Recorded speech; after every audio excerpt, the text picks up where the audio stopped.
আজকে আমি তোমাদের সাথে শেয়ার করব সংসারের এমন 7টা কাজ মাসে একবার করে করলেও অন্তত আমাদের সারা বাড়ি কিন্তু পরিষ্কার থাকবে। অথচ আমরা এই 7টা কাজকে ভীষণই অবহেলা করি প্রত্যেকেই। আমারও নিজেরও করতে একদমই ভালো লাগে না, অথচ যদি আমরা মেনটেন করি তাহলে কিন্তু ঝকঝক চকচক করবে বাড়ি। তো চলো বন্ধুরা, তোমাদেরকে আমি দেখাই যে সবার প্রথম যে কাজটা আমি দেখাচ্ছি এটা হচ্ছে, দেখেছো, কেরোসিন তেল নিয়েছি আর তার মধ্যে একটা কাপড়, মানে সুতির কাপড় হলে সব থেকে ভালো হয়, যাই হোক গামছা ছেঁড়া নিয়ে নিয়েছি। আর চিমনির ওপরে আমার প্রচুর ধুলো পড়েছে। তো আমরা তো সারা মাস পারি না, যাদের বাড়িতে লোক সংখ্যা বেশি তারা আমরা একদমই সময় দিতে পারি না। অন্তত যদি মাসে একবার করেও আমরা নিজেরা পরিষ্কার করি, সার্ভিসিংয়ের লোক তো করে দিয়ে যায়, তার বাইরে যদি একবার করে আমরা পরিষ্কার করি না, তার ফলেও কিন্তু আমাদের চিমনি থাকবে একদম ভীষণ পরিষ্কার। তো তোমরা কিন্তু আমার সাথেই থাকো, আমি 7টা কাজ পরপর তোমাদের সাথে শেয়ার করব। আর তার মাঝে একটু তোমাদের সাথে আমি গল্প করে নিই, কারণ তোমাদের সাথে গল্প না করলে আমার কিন্তু একদমই ভালো লাগে না। আর আমার বন্ধুরাও আমাকে অনেক মিস করো, তাই না বন্ধুরা? আমিও ভীষণ মিস করি তোমাদেরকে। আর একটা কথা বলে নিই বন্ধুরা তোমাদেরকে, মানে যারা আমাকে নেগেটিভ কমেন্টস করতে চাও বা ভালোবাসো নেগেটিভ কমেন্টস, বা যার ভেতর থেকে নেগেটিভটা বার করতে ভালোবাসো, তাদের কাছে আমার একটাই রিকোয়েস্ট যে তোমরা কিন্তু প্লিজ কমেন্টস করার আগে পুরো ব্লগটা দেখবে, তারপরে কিন্তু তোমরা তোমাদের কমেন্টগুলো পাস করবে। কারণ তোমাদের কমেন্টস পার্সে আর একজনের ভেতরে কিছু হতে পারে, এটা কিন্তু ভাবতে হবে তোমাদের। তো যাই হোক, এটাই আমার বলার, পুরো ব্লগটা দেখে নিয়ে পড়বে। রেগুলার রান্না হয় না, দেখো কি হয়ে গেছে অবস্থা। আগে তো জানো তো, যখন অনেকটা বেশি গরম পড়তো তখন কিন্তু আমি নিচতলায় চলে যেতাম রান্না বান্না করতে, মানে যখন আমি ব্লগটা করতাম না। আর এখন জানো তো, মানে যত গরমই পড়ুক না কেন ওপরেই রান্না করি, কারণ ওপরে আমার ভিডিও শ্যুট করতে অনেকটাই সুবিধে, তোমরা দেখতেই পাও। তো সেই জন্য কিন্তু এখানেই আমাকে এখন কন্টিনিউ রান্না করতে হয়। এটাকে পরিষ্কার আমি করি, তারপর দেখো যে হলুদের দাগটা উঠতো না, প্রথম প্রথম কিন্তু উঠতো, এখন আর উঠছে না দাগটা। যাই হোক, আস্তে আস্তে আরও খারাপ হয়ে যাবে ভেতরটার দিকে, মানে আর তাকানোই যাবে না। আমার পক্ষে যতটা সম্ভব আমি করেছি আর কি। আচ্ছা বন্ধুরা, এই যে তেলটা বেরিয়েছে, প্রথম প্রথম জানো তো আমি ভীষণ মানে ভাবতাম, আচ্ছা এই তেলটা দিয়ে কি আর রান্না করা যায় না? এই যে এতটা তেল, আরও লোকজন বেশি হলে তো আরও অনেক বেশি তেল বেরোয় না এর মধ্যে থেকে? মানে অদ্ভুত অদ্ভুত, কিন্তু মাথার মধ্যে তখন বয়স কম ছিল তো, আরও আসতো মাথার মধ্যে বুদ্ধিগুলো। মানে এই চিমনিটা না, নিচের চিমনিটা তো আমার অনেক বছর, মানে এই বাড়িতে এসছি যাবে তবেই কিন্তু, মানে তার কিছুদিনের মধ্যেই নিয়ে নিয়েছিলাম ওই চিমনিটা। আর তার মাঝে বলে নি বন্ধুরা, এই যে এই পরিষ্কারটা করছি এটা হচ্ছে আমার 2য় নম্বর পরিষ্কার। এইটা কিন্তু আমরা দেখবে কেউ সচরাচর করতে চায় না, বিশেষ করে আমি তো একদমই না, যেহেতু ওপরে উঠে করা না, সেই কারণে ওপরের পোর্শনটা কিন্তু আমার খুব কম হয়। তো অন্তত মাসে একবার করেও যদি করতে পারি তাহলেও কিন্তু পরিষ্কার থাকে। আর যাদের লোক সংখ্যা বেশি, রান্না বেশি হলে যতই চিমনি থাকুক ছিটে তো যায়, তাদের একটু বেশিই করতে হয়। কিন্তু যদি একদমই সময় না পাও, অন্তত একবার হলেও করো, ফেলে রেখো না কেউ যে 2-3 মাস পর পর পরিষ্কার করবো, তাহলে কিন্তু আর নোংরাগুলো উঠতে চাইবে না। আর যেটা বলছিলাম যে চিমনির যে এই তেলের কথা, তার মানে আমার মাথায় যে এরকম গোবর পচা বুদ্ধি, মানে মাথা মোটা বুদ্ধিই বলা যায়। তো এরকম বুদ্ধি কি কারো মাথায় আসতো? আসলে তখন তো অনেক ছোট ছিলাম, ছোট বলতে কি আরও ধরো 12-13 বছর আগের কথাই বলছি, ছোট ছিলাম না, কিন্তু এরকম অদ্ভুত প্রশ্ন কিন্তু মাথার মধ্যে আমার আসতো।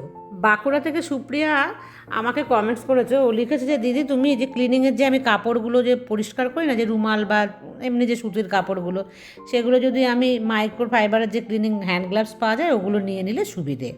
তো তার আগে বলে নিই, দেখো বন্ধুরা, এটা হচ্ছে আমার 3 নম্বর। যাদের এরকম বাস্কেটে রাখো, সবজি রাখো, আলু পেঁয়াজ যাই রাখো না কেন, এটাকেও কিন্তু মাসে অন্তত একবার আমরা অবশ্যই পরিষ্কার করব। তো আমি কিন্তু এরকম পরিষ্কার করার চেষ্টা করি। আর এটাকে মানে খুব ভালোভাবে পরিষ্কার করবো, যেহেতু আমরা সারা মাসে হাত দিই না এর মধ্যে। আমি একটা তো মানে এর মধ্যে পলিথিন টলিথিন দিয়ে দিই। তো দেখো এটাকে খালি করে দিয়েছি, আর দেখেছো আমি রাখতে গেছি পড়েই গেল এটা। তো যাই হোক, এটাকে নিয়ে যাবো পরিষ্কার করতে। এটা কিন্তু অবশ্যই মাসে একবার করবে, দেখবে ওখানে কিন্তু যে থাকে না আলু পেঁয়াজ রসুন আদা, এই সমস্ত কিন্তু হেজি হয়ে যায়, বিশেষ করে পেঁয়াজের খোসা আর হচ্ছে রসুনের খোসা। তাই এই জিনিসটাও কিন্তু অন্তত একবার, যদি বেশি পারো তো সবচাইতে ভালো। আমি যে কাজগুলো বলছি অন্তত একবার করে করলেও কিন্তু বাড়ি পরিষ্কার থাকবে, আর যদি বেশি করতে পারো তাহলে তো একদম সোনায় সোহাগা। হ্যাঁ, সুপ্রিয়া আমাকে বলেছে একদম ঠিক কথাই। ওগুলো দিয়ে খুব ভালো পরিষ্কারও হয়। কিন্তু আমি কেন নিই না জানো সুপ্রিয়া? কারণ হচ্ছে আমার একটা হলে চলবে না, আমার অনেকগুলো লাগবে। তোমরা দেখো যে আমি প্রচুর কিন্তু ক্লিনিং করতে মানে ভালোবাসি, আর প্রত্যেক দিন আমি ওই যে ক্লিনিংয়ের কাপড়গুলো সেগুলো কিন্তু আমি পরিষ্কার করতে সময়ও পাই না। আমি এবার জমিয়ে রেখে দিই, একসাথে অনেকগুলো হলো তখন কিন্তু আমি আবার পরিষ্কার করে মানে ওগুলো ধুয়ে মুছে দিই। তোমরা দেখবে রেগুলার আমি কিন্তু ধুই না। তো আমার কাছে এর জন্য মানে 8, 10, 15টা মনে হয় এরকম আছে। তো সেইগুলোকেই ঘুরিয়ে ফিরিয়ে আমি করি। আর ও যেহেতু ওইগুলোর দাম বেশি, সে কারণে আমি 8, 10টা মানে কিনে আমি রাখতে চাইছি না। তো সেই জন্যই আমি আর কি ওগুলো ব্যবহার করি। আর দেখেছো কীরকম তেল চিটে চিটে একদম সমস্তই কিন্তু উঠে গেছে। যাই হোক বন্ধুরা, দেখো ভেতরটা আমার খারাপ লাগছে, কিন্তু এর থেকে বেশি আমি আর করতে পারলাম না। বেশি খোঁচাখুচি করলে যদি খারাপ হয়ে যায় না ভেতরটা, সেই ভয়েই আমি যেন করতে পারি না। যাই হোক, আমার পক্ষে যতটুকু না আমি ততটুখানি করে রেখে দিলাম।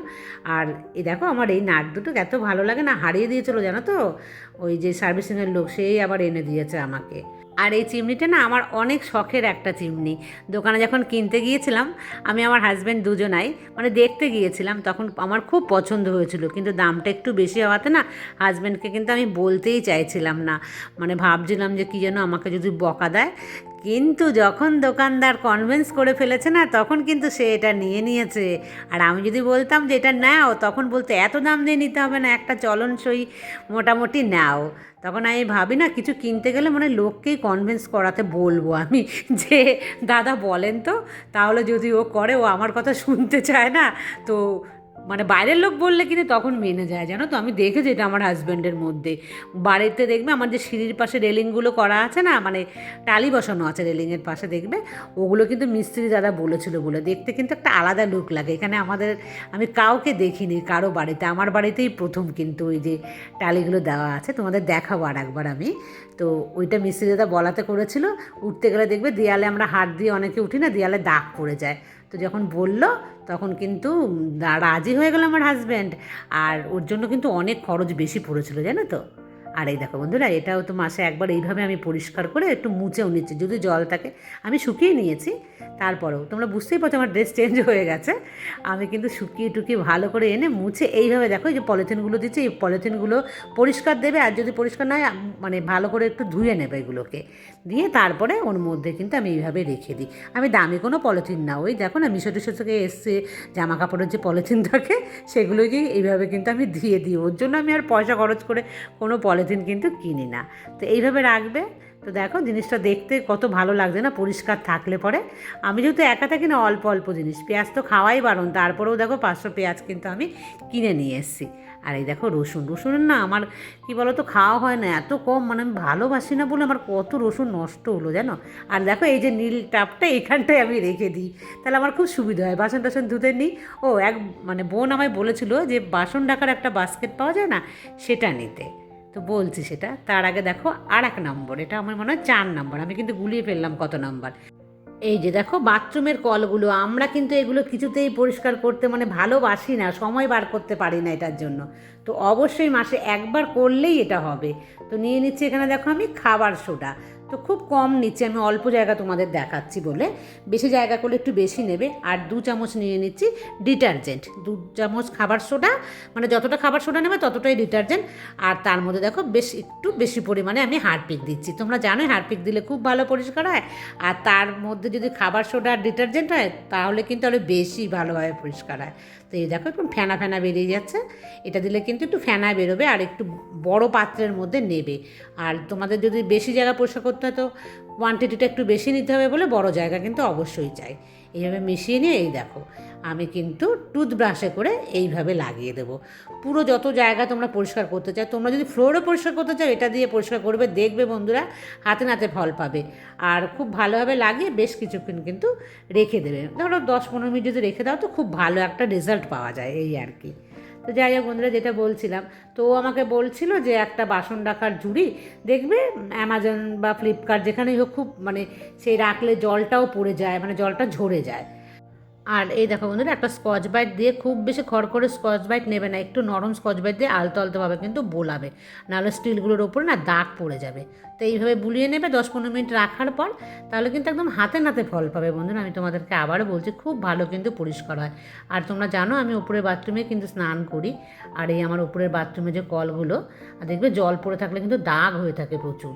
তো খুব ভালোভাবে ধুয়ে নেবে, নিয়ে তারপরে কিন্তু একটা শুকনো কাপড় দিয়ে খুব ভালোভাবে মুছে রাখবে। মানে সঙ্গে সঙ্গে তো আমরা ধরো স্নান করছি না, আর চেষ্টা করবে স্নানের পর পরে যদি একটু মুছে রাখা, যদি সময় পাও। সময় তো আমাদের কারোই একদমই হয় না বাড়িতে। মানে যদি এরকম আমরা সব বাচ্চাদের বা হাজব্যান্ডদের, বাড়ির লোকদের সবাইকে শেখাতে পারি যে স্নানের পর একটা শুকনো কাপড় দিয়ে মুছে রাখলে, তাহলে কিন্তু এই যে খাটনিটা এখন করছে, এটা কিন্তু আমাদের অনেক দিন পর পর করলেও হয়। কিন্তু সেটা কেউ করবে না, সেটার জন্য শুধু বাড়ির বউরাই থাকবে। মানে আমাদের মতন মধ্যবিত্তের যে স্ত্রীরা আমরা যারা ঘরে থাকি, তাদের জন্যই কিন্তু এই কাজটা বরাদ্দ। যাই হোক, দেখেছো কীরকম চকচকে কিন্তু আমি বানিয়েই ফেলেছি, বেশ ভালোই লাগছে না বন্ধুরা? দেখে মনে হচ্ছে না যে একদম নতুনের মতন? এই দেখো, এটাকেও পরিষ্কার করে দিয়েছি। তারপর বন্ধুরা, এটা হচ্ছে আমার 5 নম্বর। এই দেখো, বাথরুমে যে বালতিটা একদম বসানো থাকে ফিক্সড, সেই বালতিটাকে কিন্তু আমরা দেখবে খুব কম মানে পরিষ্কার করি, ওর মধ্যে সারাক্ষণ জলে ভর্তি থাকে। দেখেছো কেমন জলের দাগ হয়ে গেছে?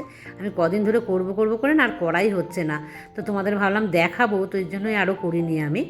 এবার দেখো, এটাকেও আমি কী করছি, ওই যে বানিয়েছিলাম না একটুখানি যে লিকুইড মতন, তবে হ্যাঁ, তোমরা কিন্তু কেউ খালি হাতে দিও না, একটা গ্লাভস পরে কিংবা হাতে একটা পলিথিন বেঁধে নিয়ে করো, যেহেতু এর মধ্যে দেওয়া রয়েছে হারপিক।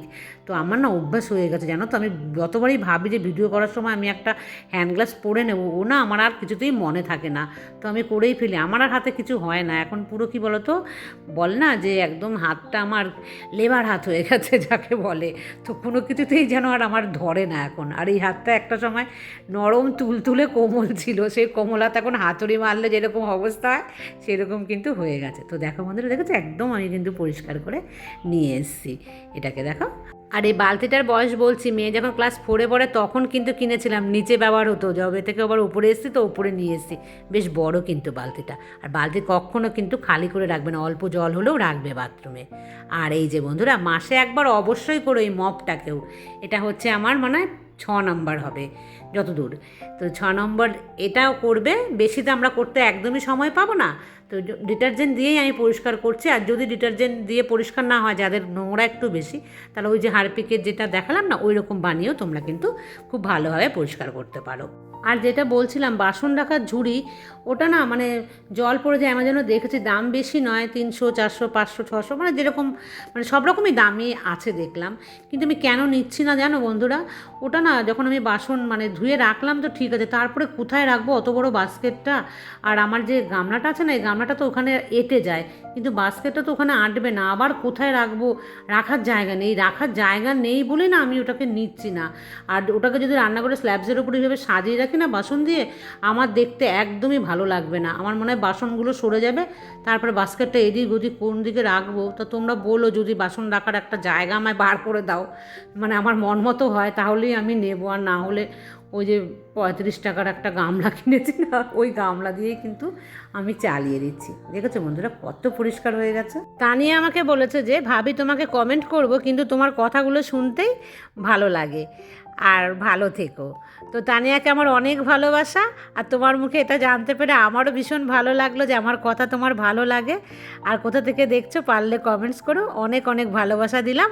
আর আমার সাথেই থেকো, আর কমেন্টস করো মাঝে মাঝে, আমার ভালো লাগবে।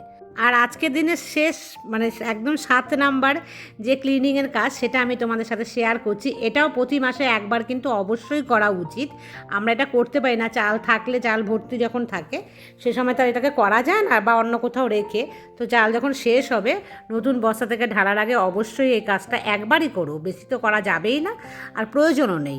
তবে এক বন্ধু আমাকে বলেছে যে এই যে চালের ড্রাম নাকি ধুতে নেই, মুছে নিতে হয়, সে শুনেছে। তবে আমি তাকে বলেছি যে আমি কিন্তু কোনোদিনও সেটা শুনিনি, মা লক্ষ্মীর জিনিস মুছে ব্যবহার করা। আমার তো মনে হয় মা লক্ষ্মীর জিনিসকে হচ্ছে ভালোভাবে পরিষ্কার করে প্রতি মাসে সেই জায়গাটা খুব ভালোভাবে পরিষ্কার করে নেওয়াটা উচিত। মানে নিট অ্যান্ড ক্লিন জায়গাতেই কিন্তু চাল অবশ্যই রাখবে, কারণ মা লক্ষ্মী হচ্ছে পরিষ্কার জায়গাতে বিরাজ করে। যাই হোক, সে হয়তো শুনেছে তাই আমাকে বলেছে, সে কোনো রকম মানে আমাকে খারাপভাবে কিন্তু বলেনি কথাটা। আর প্রতি মাসেই আমি এইভাবে পরিষ্কার করি, আর আমি এটা পরিষ্কার হয়তো করবো, কারণ এটা আমার অভ্যাস, আর আমি এটা মন থেকে বিশ্বাস করি। দেখো, বিশ্বাসে মেলায় বস্তু তর্কে বহুদূর, তুমি যতটা মানে বিশ্বাস করবে সেইভাবে করবে, দেখবে কিচ্ছুই হবে না ব্যাপারটা। ও যদি মুছে রাখে তাতেও কিছু হবে না, আর আমি যদি পরিষ্কার করে রাখি তাতেও কিছু হবে না। আর দেখো যে একটা ড্রাম ভরে গেছে, আর দেখো এর মধ্যে অনেকটা আছে, তো আমি এরকম একটা বালতিতে রেখে দিচ্ছি। আর বলিনি বন্ধুরা, এই যে বালতিটা দেখতে পাচ্ছ কালার খারাপ হয়ে গেছে না, ভেতরের যে কালার সেটাই বাইরে ছিল। এটা আমার রাজস্থানের বালতি, ওখান থেকে নিয়ে এসেছিলাম, জল রাখতাম এর মধ্যে কালেক্ট করে হাত টাত ধোয়ার জন্য। এখানে আসার পর তো আর ব্যবহার হয় না, ভাড়া বাড়িতে 2-1বার ব্যবহার হয়েছে। আর দেখো থাকতে থাকতে কেমন কালারটা খারাপ হয়ে গেছে, কেন এরকম হয়ে গেছে কি যেন, পরিষ্কার করলেও আর পরিষ্কার হয় না। যাই হোক বন্ধুরা, কেমন লাগলো জানিও। দেখা হবে নেক্সট ব্লগে, আর আজকের মতন টাটা।